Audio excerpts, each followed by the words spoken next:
Welcome to Black Hole Spoiler.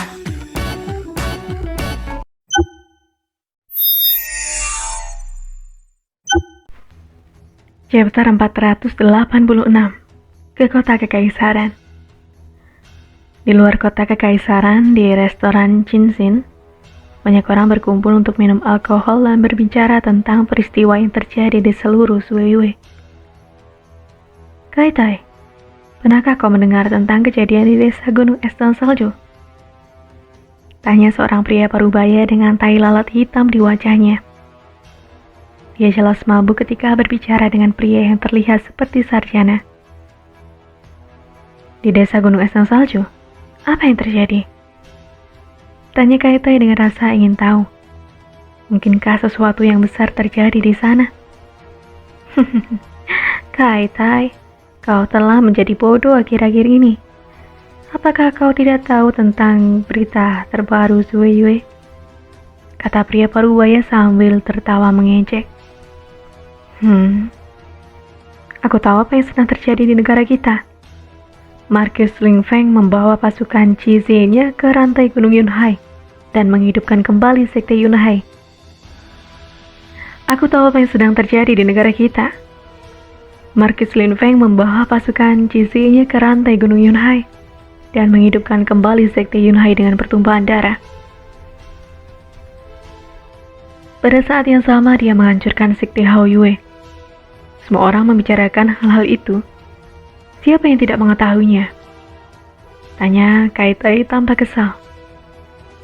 Sekte Hao Yue telah hancur dan Lin Feng telah mengambil kendali rantai Gunung Yunhai dan menghidupkan kembali sekte Yunhai. Semua orang di Suiyue kagum dengan peristiwa ini. Berita itu bisa didengar di mana-mana di negara ini.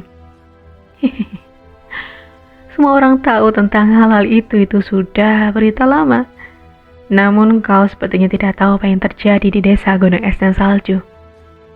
Kata pria parubaya itu dengan tai lalat hitam, dengan sombongnya. Kaitai terdiam. Desa Gunung Es dan Salju masih sangat kuat. Mungkinkah Lin Feng memusnahkannya juga? Desa Gunung Es dan Salju tidak seperti sekte Hao Yue. Sekte Hao Yue telah kehilangan patriarknya Cucing selama kompetisi jenius Suiyue serta Chu Zhangpeng. Lin Feng telah membunuh mereka berdua. Dengan demikian, sekte Hao Yue sudah kehilangan pemimpinnya. Namun, desa Gunung Es dan Salju masih memiliki patriarknya, Han Zuetian. Dia sangat kuat dan bisa berdiri sebagai pertahanan yang kuat melawan musuh. Selain itu, setelah Luo Zue mengetahui tentang peristiwa di Suiyue, dia bergegas ke desa Gunung Es dan Salju. Karena situasi berbahaya, semua anggotanya berkumpul untuk membela sekte tersebut. Sangat kuat. Apakah Kaitai lupa bagaimana Chu Zhangpeng dan Chu Qing meninggal?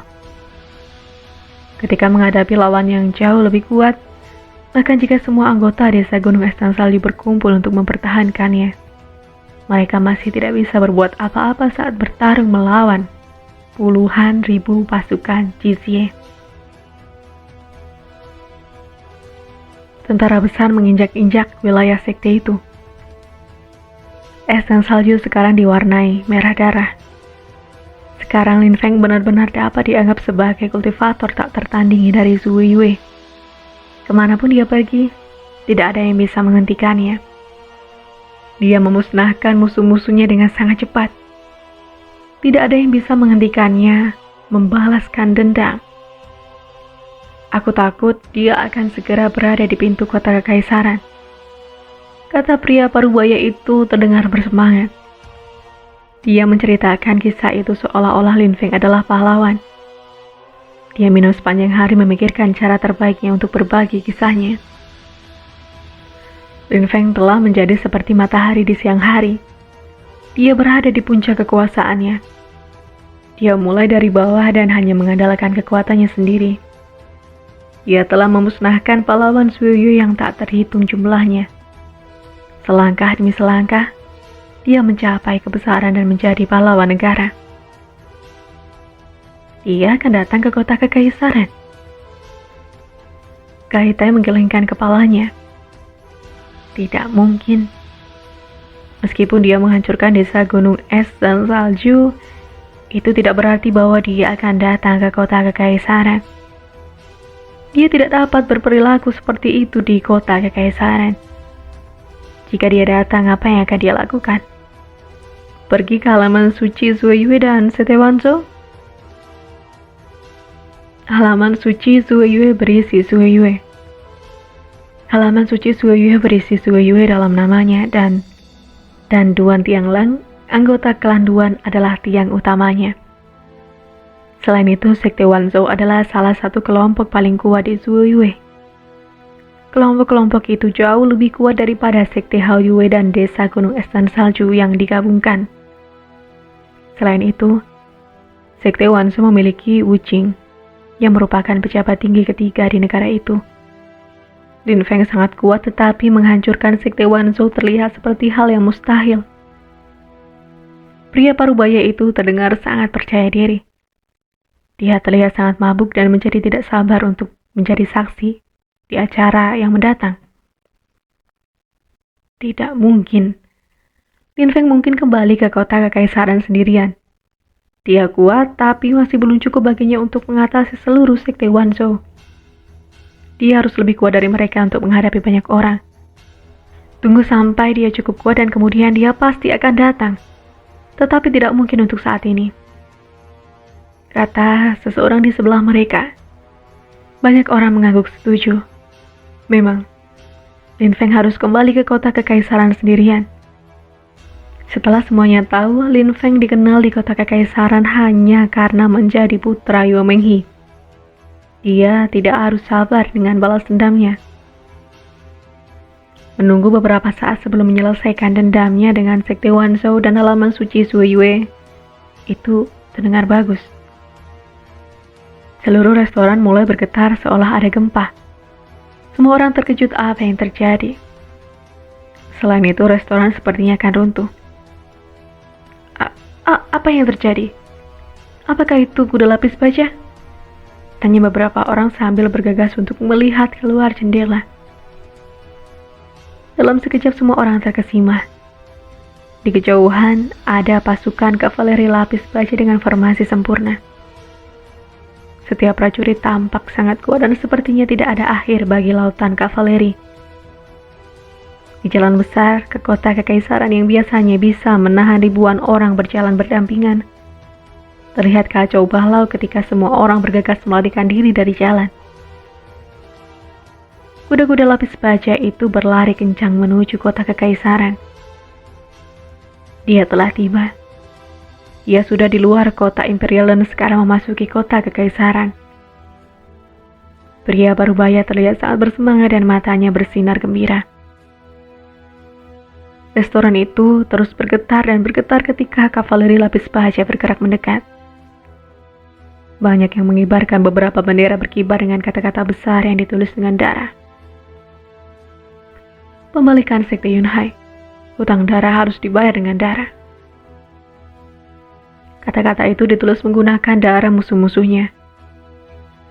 Itu mengejutkan mata yang membuat Kai Tai dan hati pria parubaya itu tiba-tiba berdetak kencang. Itu benar-benar Lin Feng. Anehnya dia benar-benar akan menyerbu ke kota kekaisaran dengan pasukan Cizi.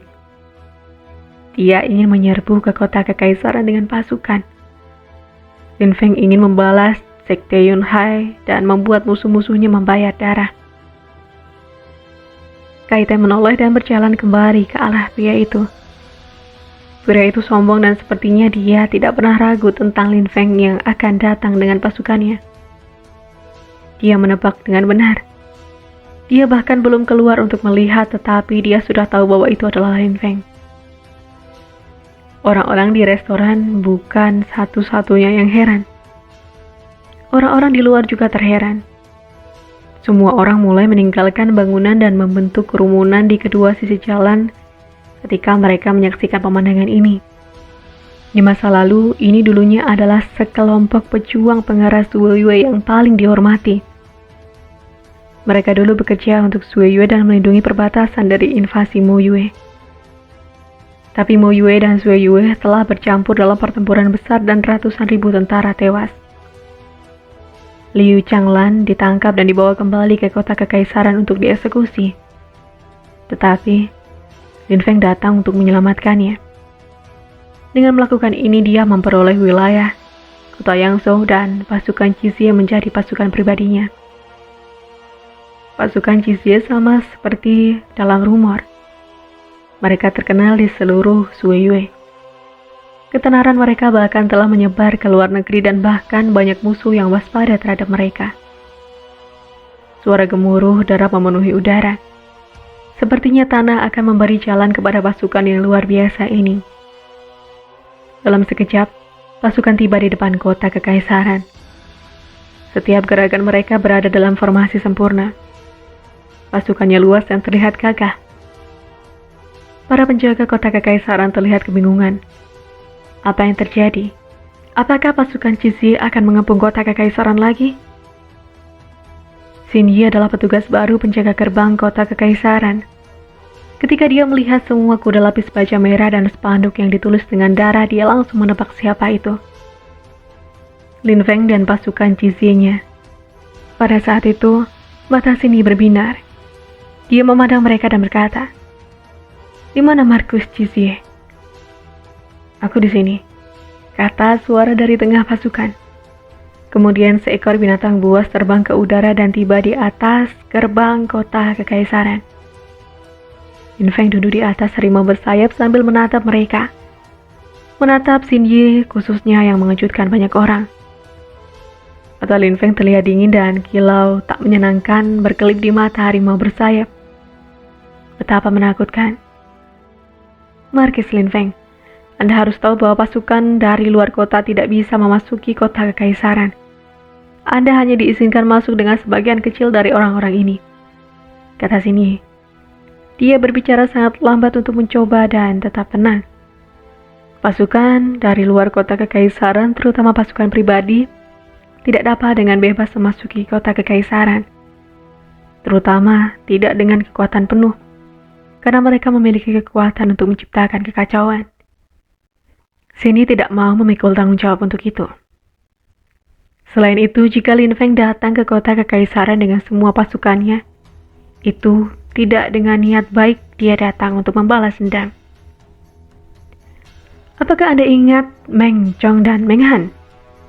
Lin Feng tidak banyak bicara, hanya beberapa kata dengan suara tenang. Mulut Xin Yi mulai berkedut. Tentu saja dia ingat Meng Chong dan Meng Han. Saat itu Meng Chong berdiri di mana dia berdiri pada saat itu dan Meng Chong adalah putra Meng Han. Mereka telah menyinggung Lin Feng dan mencegahnya memasuki kota kekaisaran, sehingga ia membunuh mereka dan bahkan meninggalkan mereka tertusuk di tembok kota. Itulah cerita lanjutan dari Peerless Martial of God. Nantikan kelanjutan cerita ini dengan cara subscribe dan tunggu kelanjutan ceritanya hanya di Black Hole Spoiler.